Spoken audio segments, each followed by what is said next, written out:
Now, what even spoiled the season the most is after that Tottenham game. What was the next game that we played? Was a 3-0 defeat at least. Like Ellen Road was buzzing, and I was not asking myself, is it Chelsea against a prime Barcelona team that is playing at Ellen Road? Rodrigo, I remember vividly in that game. Aronson, all those guys were just exceptional. They outplayed Chelsea. They annihilated us. That's just the word for it, honestly. Then the next game, which is the one that it was against Southampton. We went and got beaten 2-1 against Southampton. I don't know whether you remember. We played Southampton, we got beaten. I think it was after that game that we went to the Champions League and got beaten again by Dinamo Zagreb in our first game. The new week, Tuchel got sacked. Yeah, it was after that Zagreb game that Tuchel got sacked. Tuchel sacking, there was a huge argument and most people were in shock. Yeah, I was against Tuchel, but I was shocked. I felt like this man would actually, his style of administration, of handling Chelsea would be different. He wouldn't be that kind of Abramovich hire and fire style. And he sacked Tuchel. We're all surprised. And we're all suggesting coaches, Pochettino was lined in, but somehow John Terry made a tweet. I still remember he made a tweet about Potter being a very bright coach. How good is Harry Potter? Okay, my take about Potter. That's actually a couple of days before they sacked Tuchel. Wow. Yes, he made that tweet before they sacked Tuchel. Yes. It was a couple of days before they sacked there was one or two tweets. Something was already cooking. Something was cooking. It was actually, I feel it was actually planned. My take about the sack of Tuchel was this, and it's simple. At the end of 2021-2022 season, we had key known issues.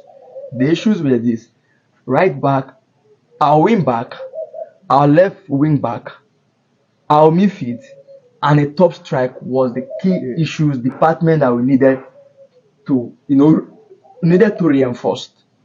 Going into the new season, he had everything at hand to get us reinforcement in these key positions, which he failed.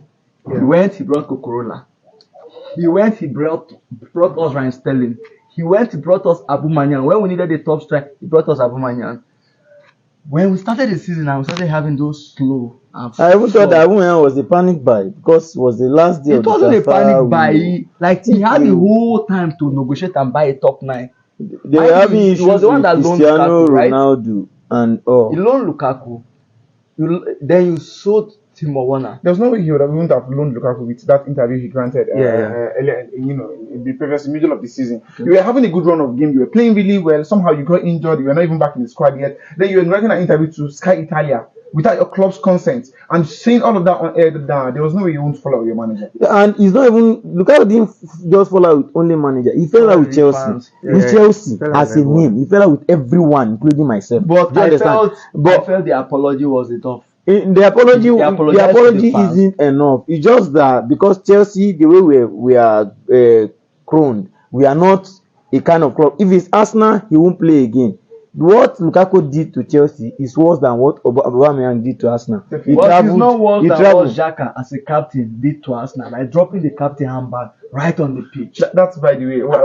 That can happen. That can happen. Is still in Arsenal. I think that can happen because the tension of the game can get a toll on you. Okay. But you are calm, just like Cristiano Ronaldo granting an interview. And that was the end at United. Nobody remembers he's a 5-time Ballon d'Or winner. Nobody remembers that he's the legend of United, the one that won Ballon d'Or in 2008. He left.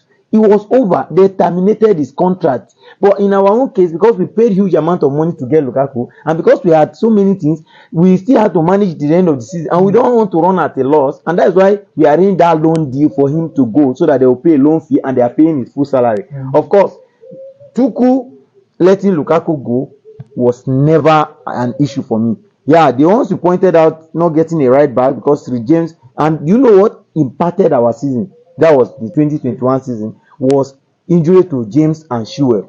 That dropped us down, and then we said that was the reason we didn't beat Real Madrid away at Bernabeu when we were 3-0 up and all. And at the end of the day, Real Madrid came back and we lost that game, and we were all enthusiastic going into the new season. Of course, Tuchel, I don't know the idea behind buying Raheem Sterling, and I don't know the idea behind letting Timo Werner go and keeping Kai Havertz.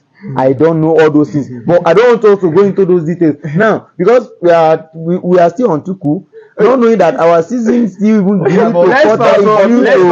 to Harry Potter. Harry Potter, sorry. Harry Potter. I don't want to say Harry Potter. We are sorry, Harry Potter. Most Chelsea fans hate talking about this guy. I call him Harry Potter. I don't know him as Graham Potter. Funny enough, when he came, most Chelsea fans, his first few games were, he was, excellent. He was his first 5 games, it was not convincing. It was not convincing, but the result were coming. We're getting points until he ran out of luck. Did he actually run out of luck? I think he got found out. Managing a top side like Chelsea, there was one thing I noticed with his Brighton side. There are periods when he goes on a good run of games, winning games. There are periods when he loses like 5-6 games consecutively. Yeah.